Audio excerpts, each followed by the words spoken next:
Hello students, welcome to Rashtriya Defence Academy. My name is Mrigang Bharadwaj and I am your English educator. In this session, we will discuss comprehension for NDA First 2019. So let's start. Now first of all, we have to read the entire passage and then we will consider the answers. तो आइए passage पढ़ते हैं. हमें दिया गया है I do not wish to suggest that because we were one nation we had no differences, but it is submitted that our leading men travelled throughout India either on foot or in bullock carts. Author ये बोलना चाह रहा है कि मेरा सुझाव ये है कि हमारा जो देश है वो एक है और हमारे अंदर कोई डिफरेंसेस नहीं है एक दूसरे के विचारों को लेकर. But it is submitted that our leading men travelled throughout India either on foot or in bullock carts. और ऑथर ये बता रहे हैं कि हमारे जो बड़े बड़े नेता रहे हैं वे पूरे भारत में घूमे हैं या तो पैदल या फिर बैलगाड़ियों पर. They learned one another's languages and there was no aloofness amongst them. जो हमारे बड़े लोग थे, पूर्वज थे, उन्होंने एक दूसरे की भाषा को सीखा और उन्हें अपने आप में कोई सेपरेशन नहीं लगता था. अलोफनेस का मतलब होता है दोस्तों सेपरेशन. वे सब अपने आप को एक समझते थे. What do you think could have been the intention of those far-seeing ancestors of ours who established Shet Bandhu Rameshwar in the south, Jagannath in the east and Haridwar in the north as places of pilgrimage? अब जो लेखक है वो हमसे, जो reader पाठक हैं, उनसे सवाल पूछ रहा है कि आपको क्या लगता है कि हमारे जो पूर्वज थे उन्होंने क्या दृष्टिकोण रखा, क्या उनकी दूरदृष्टा थी जिसके कारण उन्होंने भारत के विभिन्न कोनों में अलग अलग तीर्थ स्थल बनाए. जैसे उदाहरण के तौर पे दक्षिण में उन्होंने श्वेत बंधु रामेश्वरम टेम्पल बनाया, ईस्ट के अंदर जगन्नाथपुरी का टेम्पल बनाया और उत्तर में हरिद्वार नाम से तीर्थ स्थल बनाए. You will admit they were no fools. तो आप ये चीज़ मानेंगे, इस चीज़ को स्वीकार करेंगे कि वे लोग मूर्ख नहीं थे. उन्होंने क्यों अलग अलग स्थान पे पिलग्रिमेज बनाए?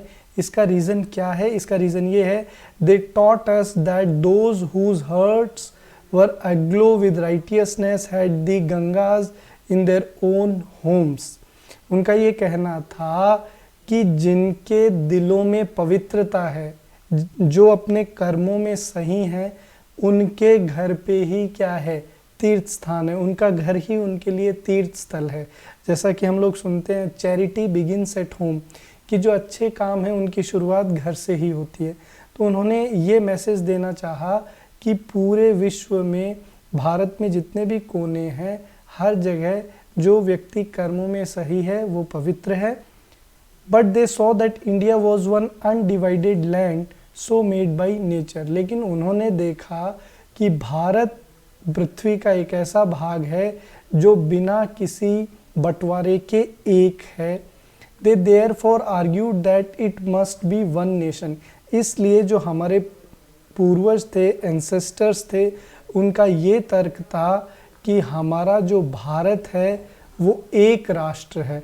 Arguing this, they established holy places in various parts of India. इसलिए उन्होंने भारत के अलग अलग कोनों में तीर्थ स्थल बनाए कि पूरा भारत एक है, आप कहीं पे भी चले जाइए और कहीं पे भी तीर्थ करिए. And fired the people with an idea of nationality in a manner unknown in other parts of the world. और उन्होंने इस तरीके से पूरे भारत को एक करने की कोशिश करी और भारत के लोगों में राष्ट्रीयता की भावना उत्पन्न करी. और ये जो योजना थी एंसेस्टर्स की हमारे, ये योजना पूरे विश्व में और किसी देश ने नहीं लगाई। And we Indians are one as no two Englishmen are, और हम भारतीय एक हैं, हम लोगों में अंग्रेजों की तरह विभिन्नताएं विविधताएं नहीं है, हर भारतीय एक है। Only you and I and others who consider ourselves civilized and superior persons imagine that we are many nations।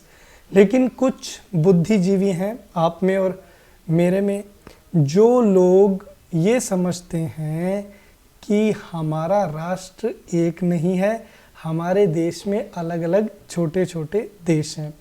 It was after the advent of railways that we began to believe in distinctions, and you are at liberty now to say that it is through the railways that we are beginning to abolish those distinctions। और ये जो विभिन्नता है ये जब से railways आई है भारत में तब से हुआ है, क्योंकि जब हम लोग ट्रेन से ट्रैवल करते हैं तो एक स्थान से दूसरे स्थान पे जाते हैं तो हमें लगता है कि हम लोग एक क्षेत्र से दूसरे क्षेत्र में चले गए हैं या एक देश से दूसरे देश में चले गए हैं।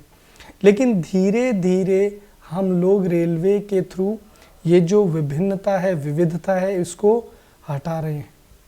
An opium eater may argue the advantage of opium eating from the fact that he began to understand the evil of the opium habit after having eaten it। लेखक एक उदाहरण दे रहा है कि जो ओपियम ईटर, ओपियम हम लोग किसको बोलते हैं दोस्तों?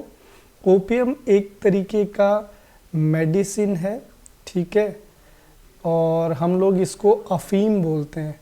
तो बेसिकली ये है तो एक मेडिसिन दवाई, लेकिन कुछ लोग इसको अफीम को सही नहीं मानते और इसको एक नशे के तौर पे देखते हैं। तो यहाँ पे ऑथर ये तर्क दे रहा है कि जो अफीम खाता है वो उसके गलत प्रभावों के बारे में भी जानता है और अच्छे प्रभावों के बारे में जानता है, तो वो उसके ऊपर तर्क कर सकता है। I would ask you to consider well what I said on the railways. और ऑथर ये बताना चाह रहे हैं कि इसी तरीके से जो जिसने अफीम का सेवन किया है और जिसने नहीं किया है, दोनों के अलग अलग विचार होंगे। उसी तरीके से देश को लेकर, रेलवे को लेकर कुछ लोगों के अलग विचार हैं और कुछ लोगों के अलग विचार है। तो अगर मैं इस पैसेज के क्रक्स की बात करूं, कंक्लूजन की बात करूं, तो कंक्लूजन ये है, ऑथर ये बताना चाह रहा है कि भारत विविधता में एकता को परिभाषित करता है। काशी से कन्याकुमारी तक, उत्तर से लेकर दक्षिण तक, पूर्व से लेकर पश्चिम तक भारत एक राष्ट्र है, एक देश है। This is the main idea of author in this passage. अब हम लोग क्वेश्चंस डिस्कस करेंगे। पहला क्वेश्चन आपको दिया है, according to the author India, लेखक के अनुसार भारत has never been one nation, भारत कभी भी एक देश नहीं रहा है, ऐसा लेखक कतई नहीं सोचता है। Has been an aggregate of several, भारत कॉम्बिनेशन है अलग अलग का। Has always been one nation along with differences, so this is the most appropriate, कि भारत एक राष्ट्र रहा है अनेक विविधताओं के बावजूद। So this is the most appropriate and therefore C option is correct answer. अगला क्वेश्चन देखिए, why did the great sages of India establish pilgrimages in the different corners of the country. Sage हम लोग साधु को बोलते हैं। प्रश्न ये पूछ रहा है आपसे कि भारत के जो साधु महात्मा थे उन्होंने देश के अलग अलग कोनों में क्यों तीर्थ स्थल की स्थापना करी। तो ऐसा इसलिए था क्योंकि वे पूरे देश को एक मानते थे, एक समझते थे। उनमें कोई भेदभाव नहीं था कि भाई यहाँ बना देते हैं वहाँ बना देते हैं, उनके लिए पूरा देश ही एक था, इसलिए उन्होंने अलग अलग जगह पे बना दिए। तो इसका आंसर सबसे अप्रोप्रिएट बनेगा, because they could observe the underlying unity of the country as made by nature, क्योंकि प्रकृति के द्वारा जो भारत की एकता बनाई गई थी उसको वे पहचानते थे, इसलिए उन्होंने अलग अलग कोनों में बनाया। तो यहाँ पे बी ऑप्शन हमारा करेक्ट आंसर होगा। अगला क्वेश्चन देखिए दोस्तों, in the passage authors attitude, इस पर्टिकुलर पैसेज के अंदर ऑथर का जो दृष्टिकोण है, रवैया है, वो कैसा है? क्रिटिकल, सिंपैथेटिक, इंडिफरेंट और एपैथेटिक। तो देखो दोस्तों, अगर इंडिफरेंट और एपैथेटिक की बात करूं तो दोनों का मीनिंग सेम है, इसका मतलब होता है उदासीन, मतलब न्यूट्रल। ठीक है। सिंपैथेटिक का मतलब है कि आप किसी से सिंपैथी रखते हैं, दया भाव रखते हैं। ठीक है। और एक हमें यहाँ पे दिया है क्रिटिकल। तो क्रिटिकल का मतलब है कि आप किसी चीज़ को बहुत गंभीरता से व्यक्त करते हैं। तो इस पर्टिकुलर पैसेज में ऑथर ने बहुत ही एक क्रिटिकल और सीरियस तरीके से भारत की एकता को रिप्रेजेंट किया है। तो ऑथर का एटीट्यूड कैसा है, इसमें क्रिटिकल है।